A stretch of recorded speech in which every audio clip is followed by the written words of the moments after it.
Good morning. ஆனால் நான் வந்து கிண்டல் பண்ணிகிட்டு இருந்தேன் அவளை, நம்ம லீலாமாவை.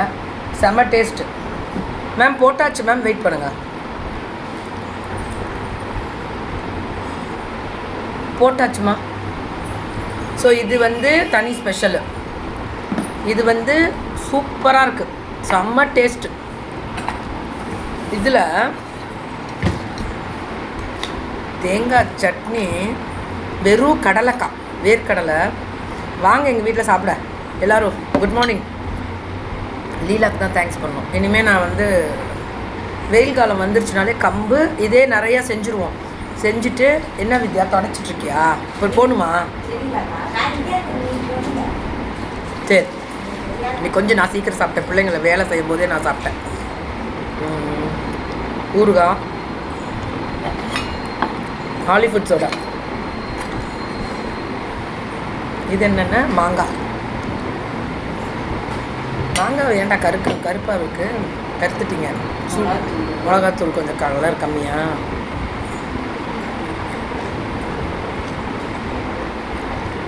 இனிமேல் கம்பு, இந்த கடலைக்காய் சட்னி, என்ன தான் சொல்கிறது, இதெல்லாம் அமிர்தமாக இருக்கே.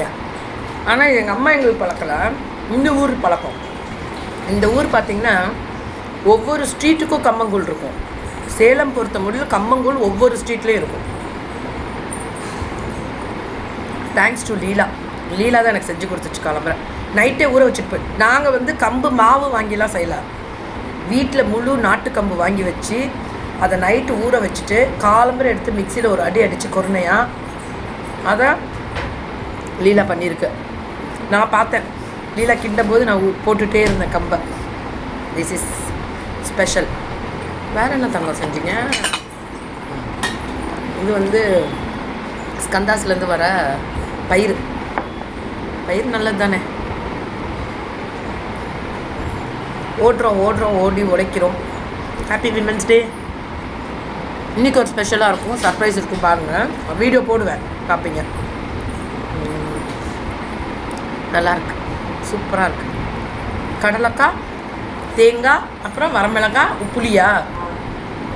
இதோட ஸ்பெஷலே புளி, அப்படியே பச்சையாக. மேம் வந்து வறுத்து அடைச்சாங்க. கம்பு அள்ளி போட்டு செஞ்சு வச்சுருக்கோம். இப்போ தண்ணியில் போட்டுருவாங்க. ஏன் தங்க ஒன்று தண்ணியில் போட்டுவிடு. இது தண்ணியில் போட்டுருத போட்டுரு. போதுங்களா உங்களுக்கு? போகிறோம். வேறு எவ்வளோ இதெல்லாம் உள்ளார வைக்கிறதுக்கு, ஃப்ரிட்ஜில் வைக்கிறதுக்கு வைக்கலாமா? இல்லை தண்ணியில் போட்டு வைக்கிறதா வைக்கிறோம். காலையில் இதுக்கு எடுத்துகிட்டு போகிறீங்களா? சென்னைக்கு போகிறீங்களா? இப்போ வித்யா தொடச்சிட்டு கிளம்பிடுவாங்க ஆஃபீஸ்க்கு. இன்றைக்கி வேலை இருக்குது. Women's day special. நான் கம்பை பற்றி இன்றைக்கி நிறையா பேசணும்னு நினச்சேன். கம்பு ஹெல்தி, பெண்களுக்கு ரொம்ப நல்லதுன்னு சொல்லி ஒரு இதில் போட்டுருந்தாங்க. இந்த சம்மருக்கு கம்பு இனிமேல் ரெகுலராக இருக்கும். கம்பு சோறு செய்கிறது எப்படின்னு ஒரு தடவை நான் காமிக்கிறேன். எங்கே எல்லாருக்கும் தெரியும், யூடியூப்பில் போட்டாலும் நிறையா குக்கிங் சேனல்லாம் நிறையா இருக்குல்ல, அதிலெல்லாம் பார்த்து அதில் தான் நாங்களும் நிறையா பார்த்து தெரிஞ்சுக்கிறது. ஆனால் இதெல்லாம் லீலா வந்து இந்த ஊரில் வந்து பார்த்திங்கன்னா எல்லா வீட்லேயும் கம்பு, கொள்ளு இருக்கும். அப்புறம் ராகி கம்பல்சரி களி இருக்கும். வாரம் ஒரு நாள் கொள்ளு இருக்கும். இந்த ஊரில் அவ்வளோ சீக்கிரம் சிக்கன்லாம் சாப்பிட மாட்டாங்க, மட்டன் தான் சூப்பராக சாப்பிடுவாங்க. கம்புக்கு நீங்களாம் சாப்பிட்டாச்சு. நீங்கள்லாம் என்ன சாப்பிட்டீங்க அப்படின்னு சொல்லி சொல்லுங்கள். நெக்ஸ்ட்டு வந்து இன்றைக்கி என்ன ஸ்பெஷல் அப்படின்னு பார்த்தீங்கன்னா, நேற்று வந்து மதுரையில் செலிப்ரேஷன் தாறுமாறாக இருந்தது, வேறு லெவலில் இருந்தது. Madurai celebration it's absolutely beautiful. ரொம்ப நல்லா இருந்துச்சு. ஸோ என்ன ஸ்பெஷல் அப்படின்றது உங்களுக்கு தெரியும். மதுரை செலிப்ரேஷன் தாறுமாறாக இருந்துச்சு. ஸ்பெஷல் தேங்க்ஸ் டு சபாக்கு ஃபஸ்ட்டு தேங்க்ஸ் பண்ணுறேன். ஏன்னா நான் என்ன நினைக்கிறேனோ அந்த பொண்ணு கரெக்டாக புரிஞ்சிட்டு செய்கிற பிள்ளை. அந்த ஏஜ்னால் அந்த பக்குவம் அந்த பொண்ணுக்கிட்ட நான் பார்த்தது வியர்ந்தது. அப்புறம் மதுரை டீம் எல்லாம் ஜாயிண்ட் ஆகி அவங்க பேசி ஒன்றா தான் செய்கிறாங்க. எல்லாருக்கும் கேட்பாங்க. ஆப்ஷன்ஸ் மட்டும் கேட்டாங்க, என்ன மேம் கொடுக்கலாம். அவங்க சொன்னேன், இந்த சம்மர் டைமில் டிஃபன் பாக்ஸு, வாட்டர் பாட்டில்லாம் ஸ்டெயின்லெஸ் ஸ்டீலில் கொடுக்கலாம். அவங்க தண்ணி பிடிச்சி குடிக்கிறதுக்கும் நல்லாயிருக்கும். அடுத்தது அவங்களுக்கு வந்து சாரீஸ் எப்போவுமே கொடுத்துருவோம். அது எல்லா இதுலேயும் சாரீஸ், எங்கள் இதில் சாரீஸ் வந்து கம்பல்சரி எல்லா இடத்துலையும் இருக்கும் சாரீஸு. அது ரொம்ப நல்லா இருந்துச்சு விமென்ஸ் டே செலிப்ரேஷனு. இந்த மாதிரி நிறைய விஷயங்கள் இருக்குது. அது நிறைய விஷயங்கள் சர்ப்ரைஸும் இருக்குது. நிறைய பண்ணிகிட்ருக்காங்க பிள்ளைங்க. மறைமுகமான உதவிகள் நேற்று எல்லாருக்கும் சிக்கன் பிரியாணி, சிக்கன் கிரேவி அதெல்லாம் கொடுத்து தூய்மை பணியாளர்களை கௌரவப்படுத்தணும். பெண்களுக்கு அங்கே வர சொல்லி அவ்வளோ அவ்வளோ நல்லா இருந்துச்சு நேற்று. அவ்வளோ திருப்தி மனசு. அதில் எங்கள் ஹஸ்பண்ட்லாம் வந்து எனக்கு வந்து மெசேஜே போட்டிருந்தாங்க. கிரேட்டு மதுரை டீமுக்கு, ஸ்பெசிஃபிக்காக வந்து மதுரை டீமுக்கு வாழ்த்துக்கள் எங்கள் ஹஸ்பண்ட் சார்பாக அவங்க எல்லாருக்கும் கொடுக்க சொல்லியிருக்காங்க. அப்புறம் மெசேஜே போட்டாங்க. ஒருத்தவங்களுக்கு ஒருத்தவங்க ஒற்றுமையாக நேற்று நாங்கள் கட்டணும்ல, அது துவாரகாது அந்த சாரி. ஆனால் அதே சாரி விற்கிறவங்கலாம் இருக்காங்க அங்கே. ஆனால் யாரும் ஈகோ பார்க்காம மதுரை டீமு அந்த பொண்ணுக்கு சொன்னோன்னா அந்த பொண்ணுக்கிட்ட வாங்கி எல்லோரும் கட்டினாங்க. அது ஒரு சந்தோஷம். அது ஹாப்பினஸ்ஸு வேறு லெவல். எல்லோரும் பே பண்ணி, ப்ரீத்தி தான் ஸ்டிச் பண்ணி கொடுத்தாங்க. எல்லோரும் பே பண்ணி சூப்பராக கட்டினாங்க. ப்ரீத்தி ஒரே நாள் ரெஸ்பான்சிபிலிட்டி எடுத்து மேக்ஸிமம் ஒரு 10-15 பேருக்கு ஆரி ஒர்க் பண்ணுறாங்கல்ல. கியாஸ் கிச்சன், கியா ஃபேஷன்ஸ் எல்லாம் வரக்கூடிய நாளானிக்கு ஓப்பனிங் பிரம்மாண்டம் கோயம்புத்தூரில். நான் தான் சொல்கிறேனே, 1 வருஷம் இன்டீரியர் மட்டும் நடந்திருக்கு, கிட்டத்தட்ட 8 months. அதுக்கப்புறம் நம்ம ஒர்க் பண்ணிகிட்டே இருக்காங்க. இன்னும் இருக்குது, இன்னும் நிறைய ஃபில் பண்ண போகிறாங்க. ஃபுல்லாக பார்ப்பீங்க. பிரம்மாண்டம் காத்து கொண்டு இருக்கிறது. உழைப்பு, ஓட்டம். நேற்று பேசுனாங்க கீக்கிமா, உங்களால் தான் அவங்க என்ன இருந்தாலும் கீக்கிமா இருந்து வந்து உங்களாலன்னு சொல்லும் போதும் நீங்களும் உழைச்சிருக்கீங்க தங்கம். மதுரை டீமுக்கு, எல்லா டீமுக்கும் சொல்கிறேன் நான், உங்கள் உழைப்புனால தான் நீங்கள் சக்ஸஸ்ஸே. அதுக்கு ஒரு பாலமாக இருந்திருக்கேன் நான், அவ்வளோதான். பட் நான் தான் ஃபுல்லாக பண்ணனானா இல்லை, நீங்கள் தான் ஃபுல்லாக பண்ணியிருக்கீங்க. அதில் 1% தான் என்னோடது இருக்கும் பங்கீடு. மக்களுக்கு நன்றி சொல்லுங்கள். மக்கள் தான் உங்களுக்கு எல்லாமே. அப்போ நம்ம சம்பாதிக்கும் போது நிறைய பேருக்கு செய்யணும். தேவைகள் உள்ளவர்களுக்கு. தேவை இருக்கா இல்லையா அப்படிலாம் கிடையாது. நான் எப்போவுமே ஒரு வார்த்தை சொல்லுவேன், இந்த உலகத்தில் ஏழை என்பது இல்லை. அந்த வார்த்தையே தப்பான வார்த்தைன்னு சொல்லுவேன். அந்த வார்த்தையே தப்பான வார்த்தை. அவங்களுக்கு கொஞ்சம் தேவைப்படுது, அவ்வளோதான். தேவைகள் உள்ளது, அவ்வளோதான். அதனால் படைக்கிற கடவுளை இவங்க இப்படி அவங்க அப்படின்லாம் படைக்கலை. எல்லாருக்கும் அம்மாவை கொடுத்து படைச்சதுனாலேயே அதுவே நம்மளோட பெரிய சொத்து, பெரிய பொக்கிஷம். அம்மா கிட்ட இருந்து தான் வரோம். அதுதான் நமக்கு எல்லாமே. ஸோ அந்த இடத்துல வந்து யாரும் பெருசோ சின்னதோ அப்படிலாம் கிடையாது. என்னை பொறுத்த முடியல, எப்போ வேணால் மேலேயும் போகலாம், கீழேயும் வரலாம், கீழேயும் வரலாம், மேலேயும் போகலான்ற கான்செப்ட் உண்டு. இருக்கிற முடியலும் மனிதாபிமானத்தோட நம்மக்கிட்ட கொஞ்சம் ஜாஸ்தி வந்தால் தேவைகள் உள்ளவர்களுக்கு கொடுத்துட்டு போகணுன்றது என்னோட கான்செப்ட். அதை தான் நான் எல்லாருக்கும் புஷ் பண்ணுவேன். நீங்கள் எனக்கு பாராட்டு விழாலாம் நடத்தாத, தேவை உள்ளவர்களுக்கு செய். அது நான் எனக்கு செஞ்ச மாதிரி நான் ஏற்றுக்கிறேன். அந்த ஒரு கான்செப்ட்னால தான் இன்றைக்கி என் பர்த்டே நான் கிஃப்ட் வாங்கவே மாட்டேன். எனக்கு பிடிக்காத ஒரு விஷயம். ரொம்ப கம்பல் பண்ணுவோம். இந்த தட்டு வைக்கிறது இதெல்லாம் ஃபார்மாலிட்டிஸ் கொடுக்குறாங்க. அது நீங்கள் எவ்வளோ கஷ்டப்படுறீங்க, அந்த காசு ஏன் இதுக்கெல்லாம் செலவு பண்ணுறீங்க அப்படின்னு நினைப்பேன். நீ நார்மலாக கூப்பிட்டாலே போதும், நான் வந்துடுவேன், அவ்வளோதான். அது மாதிரி எனக்கு வந்து ரொம்ப ஆடம்பரமான ஒரு ஐ டோன்ட் அது எனக்கு பிடிக்காது, அவ்வளோதான். அது எவ்வளோ ஃபோர்ஸ் பண்ணி சொன்னாலும் எனக்கு அப்படி தான். நான் அப்படி தான், சின்னதுலேருந்தே அப்படி தான். என்கிட்ட கேட்டாலும் கொடுத்துருவேன். இது நான் சொல்லணும்னு சொல்லலை, இதெல்லாம் பெருமைலாம் கிடையாது. அந்த மாதிரி பிள்ளைங்களும் இப்போ நல்லா பழகிக்கிட்டாங்கன்னு சொல்லி சந்தோஷப்படுறேன். நேற்று விமென்ஸ் டேக்கு பாராட்டு விழா நான் எப்போவுமே சொல்லுவாங்க, மேம் உங்களுக்கு ஒரு ஏதாவது பண்ணுறோம், எனக்கு ஒரு கிஃப்ட்டோ எதுவுமே பண்ணக்கூடாது. நம்ம எல்லாம் நானும் சேர்ந்துக்கிறாங்கல்ல, நம்ம எல்லாம் சேர்ந்து நிறைய உழைக்கக்கூடிய பெண்களுக்கு நம்ம அவங்களுக்கு மகுடம் சுட்டி அவங்கள அழகு பார்க்கலாம். எனக்கு அப்படி தான் இருந்துச்சு. சூப்பராக இருந்துச்சு, ரொம்ப நல்லா இருந்துச்சு, சந்தோஷமாக இருந்துச்சு எனக்கு. ஐயோ, சல்யூட் டு மதுரை டீம், கிரேட்ரா. அதே மாதிரி ஒற்றுமைடா அவங்கள்ட்ட நான் பார்க்குறேன், எப்போவுமே இருக்கிற அவங்கள்ட்ட அந்த ஒற்றுமை. தலைமை, அந்த சபா நசியாமா தலைமை, அந்த ஒரு விஷயந்தான். நிஜமாகவே நான் சொல்லணும் அப்படின்னா, லைஃப்பில் வந்து தெரியலன்றது ஒரு முக்கியமான ஒரு விஷயந்தான். அதில் தெரியலனாலும் தெரிஞ்சுக்கிட்டு பண்ணணும்னு நினைக்கிற பிள்ளைங்க இன்றைக்கி எங்கேயோ ரீச் ஆகிட்றாங்க. நிறைய பேர் சொல்லுவாங்க எனக்கு எதுவுமே தெரியாது. தெரியலன்னா பரவாயில்ல, எல்லோரும் தெரிஞ்சுங்க, ஒன்றும் வரல, அதனால் ஏன் கவலை பண்ணணும்? சூதுவாது இல்லாமல் இருந்தால் தப்பே இல்லைடா. ஆனால் எல்லார்ட்டையும் ஏமாந்துடக்கூடாது, அவ்வளோதான். அது ஒன்று தான் லைஃப்பில். அடுத்தது வந்து ஒரே மாதிரி சாரி கட்டி ஒருத்தவங்களுக்கு ஒருத்தவங்க போட்டி போகாமல் இல்லாமல் சிரிச்சுக்கிட்டு வந்த வெண்டாஸ் எல்லாம் ஒன்றா கூடி சாப்பிட்டுட்டு, அவங்க வெண்டாஸ்க்கெல்லாம் சாப்பாடு தனியாக ரெடி பண்ணியிருந்தோம். அடுத்தது அந்த இடத்துல இது எல்லோரும் ஒன்று கூடி ஃபோட்டோ எடுத்துக்கிட்டு ரீல்ஸு ஹாப்பியாக, அதெல்லாம் எங்கள் சந்தோஷங்கள், என் பிள்ளைங்க சந்தோஷம். அதுக்கெலாம் நான் கண்டிப்பாக இது கொடுப்பேன், ஓகே சொல்லிடுவேன். அதெல்லாம் என் பிள்ளைங்க சந்தோஷம். டே இன்னும் கொஞ்சோண்டு வைடா, தயிர் ஊற்றிங்க கொஞ்சமாக வையே. நீங்களும் சாப்பிட்டீங்களா? நான் மட்டும் சாப்பிட்ணும் உங்களுக்கு, நீங்களாம் சாப்பிட மாட்டீங்க. தண்ணீரை போட்டுரு, மத்தியானம் கரைச்சி கொடுத்துரு, கொஞ்சமாக வை. ஒரு ரூபாய், ஒரே ஒரு நிமிஷம் ஆஃப் பண்ணிக்கிறேன். போடு, தண்ணியில் போட்டுருடா. இதில் எப்படி தண்ணி? தயிர் அப்படியே வச்சுக்கோங்க. மத்தியானம் ஒரு இது ஃப்ரிட்ஜில் வச்சிரு. அதில் தண்ணியில் ஆறணுன்னு தண்ணியில் போட்டு வைக்கணும் ஃப்ரிட்ஜில். அந்த தண்ணியோட எடுத்துகிட்டு போயிடுறேன். தண்ணியோட எடுத்துகிட்டு போயிடுறேன். நம்ம மாவு எடுத்துகிட்டு போயிடுறேன், தண்ணியோட எடுத்துகிட்டு போயிடுறேன். ஏன்னா தண்ணி தான் சத்து.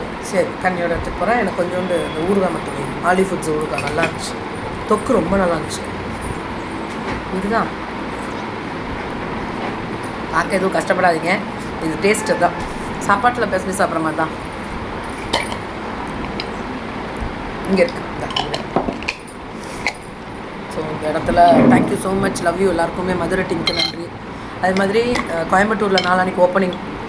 மதுரை பிள்ளைங்கள்லாம் கோயம்புத்தூரில் வந்துடுவாங்க. கோயம்புத்தூரில் பார்த்துமா, இப்படி வா. வை வை வை வீலாக தான், இன்னும் கொஞ்சம் குடம்புளி போடுறதுனால அது ஒரு வாசனை வருது. எல்லாமே ஃப்ரிட்ஜில் வச்சுருவாங்க.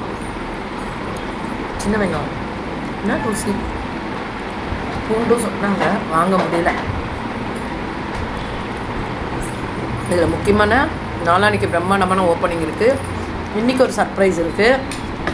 இந்த சர்ப்ரைஸ் வந்து என்னன்னு யாராவது சொல்லுங்கள், பார்த்துருப்பீங்க நிறையா. இன்றைக்கி அவார்டு தான் வாங்க போகிறேன். எல்லா இடத்துலையும் அவார்டு தான். இந்த சர்ப்ரைஸ் ஒன்று இருக்குது தனியாக, இதுவும் அவார்டு தான். கம்பு நல்லது தான், சாப்பிட்டு பழகிக்கலாம். இதெல்லாம் எங்கள் அம்மா எனக்கு பழகினதில்லை.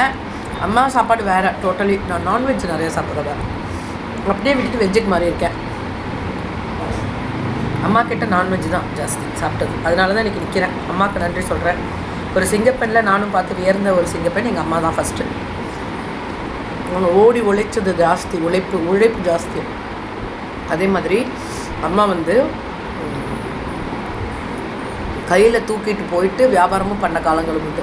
அப்பா கம்பெனி வச்சுருந்தா கூட அம்மாவுக்கு பேஷனை விட்டு கொடுக்காம நீ என்ன வேணால் பண்ணிக்கோன்னு கொடுத்தாரு அந்த ஃப்ரீடம். செம்மையாக ஓடுவாங்க. அவங்களுக்கு அவ்வளோலாம் அப்போல்லாம் வந்து ஃபேஷன் வித் கீர்த்தி இருந்துச்சுன்னா அம்மா வேறு லெவலில் ரீச் ஆகி போயிருப்பாங்க. அப்போ இல்லை, அவங்க கையிலே தூக்குவாங்க. நிறைய இடத்துக்கு போயிட்டு கொடுத்துட்டு அப்புறம் கடை வச்சு கொடுத்தாரு அப்பா. சரி இந்த மாதிரி போவாத, கடை வச்சு தரேன்னு. அப்பாவோட ஆஃபீஸையும் பார்த்துக்குவாங்க, அப்பாவோட கம்பெனியும் பார்த்துக்குவாங்க. அதெல்லாம் வேறு லெவல். அவங்கள்ட்ட அவங்க ஒரு சிங்கப்பெண். வரேன். அடுத்தது எங்கள் அண்ணி இந்த இடத்துல சொல்லணும். போய் எங்கள் அம்மா அப்பாவையும் பார்த்துக்குவாங்க, அவங்களும் உழைக்கிறாங்க. எங்கள் அண்ணாவை ரொம்ப நல்லா பார்த்துக்கிட்டாங்க, உடம்பு சரியில்லைனாலும். எங்கள் வீட்டு நான் சொன்னேன் இன்றைக்கி இந்த தடவை போகிறப்ப சொன்னேன், எங்கள் வீட்டில் நாங்கள் வந்து குலதெய்வம் கும்பிட்றது வந்து பேரண்டால் குலதெய்வம் கும்பிடுவாங்க எங்கள் அம்மா வீட்டில். எங்கள் அண்ணா அப்படி உள்ளே எடுத்து வச்சிரு. சென்னை இங்கே கசகசன்னு இருக்கு, எல்லாத்தையும் எடுத்துரு. எல்லாமே அங்கே மத்தியானத்துக்கெல்லாம் ஃப்ரிட்ஜில் அங்கே வச்சுருங்க, வந்து கரைச்சிக்கலாம். இதெல்லாமே பூடி வச்சுருக்கு. அப்போ நான் சொல்வேன், என் வீட்டு குலதெய்வம் தான் நீ அப்படின்னு சொல்லுவேன். இந்த தடவை நானும் அம்மாவும் அந்த வார்த்தையை வந்து எங்கள் அண்ணியை கூப்பிட்டு சொன்னோம். அவள் கண்ணில் தண்ணி வந்துச்சு, உங்கள் அண்ணாவும் இப்படி தான் சொல்லுவார் அப்படின்னு சொன்னான். அங்காளம்மன் கூப்பிட்டா கூட ஒரு வீட்டு குலதெய்வத்தில் ஒரு பெண் தெய்வம் இருப்பாங்க. அது வந்து எங்கள் அண்ணியை வந்து நாங்கள் கூப்பிட்டு சொன்னோம், எங்கள் வீட்டு குலதெய்வமாக உன்னை பார்க்குறோம், கண்ணில் தண்ணி விட்டாங்க. அப்போ நான் சொன்னேன், உங்கள் அண்ணாவும் இப்படி தான் சொல்லுவாங்கன்னு சொல்லும்போது கஷ்டமாக இருந்துச்சு. அப்போ அண்ணா இருந்தது, அவன் எப்போவுமே சொல்லுவான், நாங்கள் எங்கள் அப்படி தான் இருந்தோம் எல்லாருமே. அப்படி அண்ணா மட்டும்தான் இப்போ எங்கள் கூட இல்லை. அண்ணா எப்போவுமே எங்களோட தெய்வமாக இருப்பார். Happy women's day. Happy women's day. அதான் சொல்கிறேன்,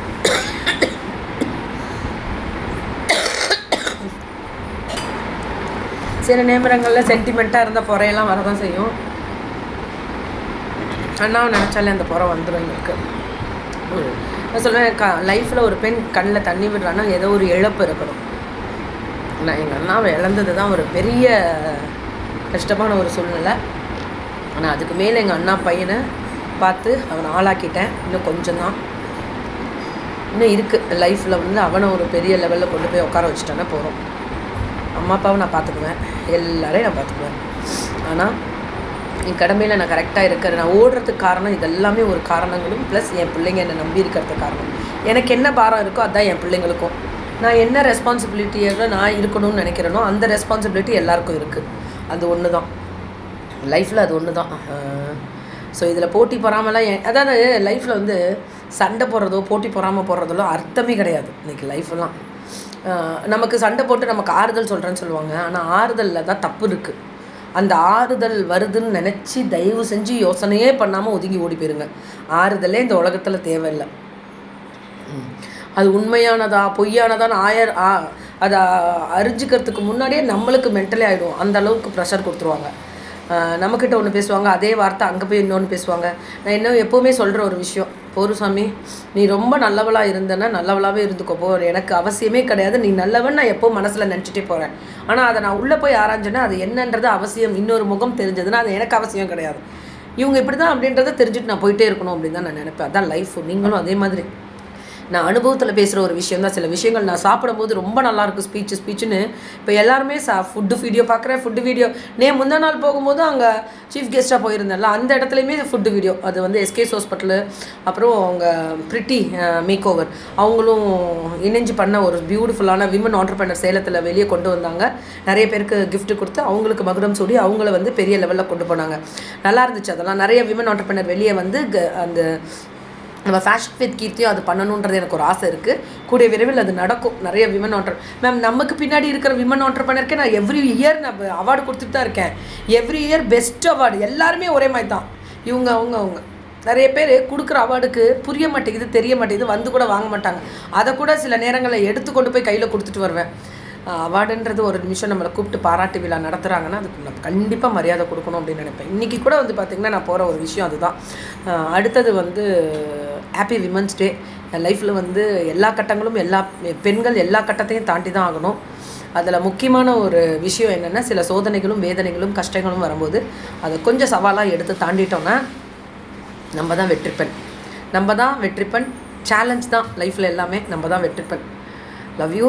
ஹாப்பி விமன்ஸ் டே. நிறைய விஷயங்கள் பேசினேன். சில நேரங்களில் சென்டிமெண்ட்லாம் இருந்தால் தப்பாக இருந்தால் மன்னிச்சு. யாரையும் ஹர்ட் பண்ணணும்னு நான் என்றைக்குமே பேசவே மாட்டேன். ஹர்ட் பண்ணியிருந்தால் கூட நேராக போய் சாரி கேட்டுட்டு போயிடுவேன். ஸோ முன்னாடி ஒன்று பின்னாடி ஒன்று பேசணுன்ற அவசியம் கிடையாது. ஆனால் நான் பர்ஃபெக்டாக அப்படின்னு கேட்டால் எனக்கு நான் பர்ஃபெக்டாக இருந்தால் போகணும். நான் எல்லாருக்கும் பர்ஃபெக்டாக இருந்தேன்னா நான் நடிக்கிறேன்னு அர்த்தம். அவ்வளோதான். நான் என் வேலையை பார்த்துட்டு போயிட்டே இருப்பேன். Love you. Keep support and keep on support. ஆனால் தப்புன்னு செஞ்சுட்டேன்னா சாரி கேட்டு விலகிடுவேனை தவிர்த்து யாரையும் கஷ்டப்படுத்த மாட்டேன். Love you.